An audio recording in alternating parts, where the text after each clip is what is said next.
கள்ளக்குறிச்சி மாவட்டம் திருக்கோவிலூர் அருகே மேலதாழனூர் வெண்மார் ஏரிகளில் பட்டப்பகலில் கிராவல் மண் திருட்டு நடைபெற்று வருவதாகவும் ட்ரோன் வீடியோ ஆதாரத்துடன் புகார் அளித்தும் நடவடிக்கை எடுக்கப்படவில்லை என்றும் காவிரி மற்றும் நீர்வள ஆதார பாதுகாப்பு சங்கத்தினர் குற்றம் சாட்டியுள்ளனர்.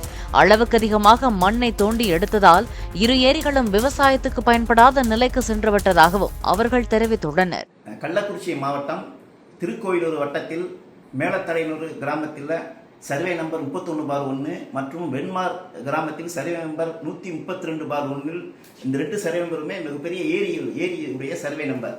இந்த ஏரி வந்து பாசனதாரர்கள் ஆயக்கட்டுகளுடைய பிடபிள்யூடி கண்ட்ரோல் உள்ள பெரிய ஏரி. இந்த ஏரியில பட்டப்பகலில் தொடர்ந்து கிராவல் மண் கொள்ளை நடந்துகிட்டே இருக்கு. இது விஷயமா எங்களுடைய காவிரி நீர்வள ஆதார பாதுகாப்பு சங்கத்தின் மூலமாக தொடர்ந்து புகார் அளிக்கப்பட்டிருக்கு. அந்த புகார் மீது நாளது வரை இன்னைக்கு வரை எந்த விதமான நடவடிக்கையும் அதிகாரம் எடுக்கப்படலை. தொடர்ந்து கிராவல் மண் அடிக்கிட்டே இருக்காங்க. இந்த 2 ஏரியுடைய சில் லெவல்னு சொல்லுவாங்க. ஒரு ஏரி வந்து தண்ணி பாசனமாகி வயலுக்கு பாயணும்னா அது ஒரு மட்டம் வச்சிருப்பாங்க. அந்த மட்டத்துக்கு கீழேயும் பள்ளப்படுத்தியிருக்காங்க.